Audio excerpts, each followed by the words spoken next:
At dahil bagong panganak ang isang inahin namin mga ka-farmers, may hindi ka nais-nais na amoy ang paligid. Kaya hugasan ko ngayon ang kulungan ni Mama P gamit ang A&K hypochlorous acid.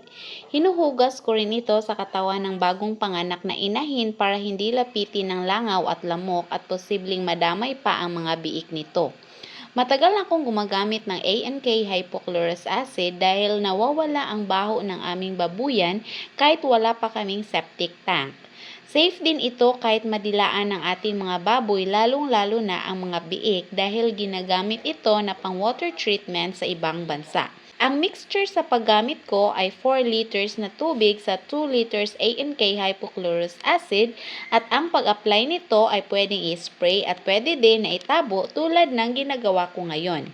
Kung problema nyo ang mabahong babuyan, maraming langaw at lamok, ito pong A&K hypochlorous acid ang perfect na sagot dyan. Para sa gustong bumili, i-click nyo lamang po ang link sa ibaba or i-click ang yellow basket.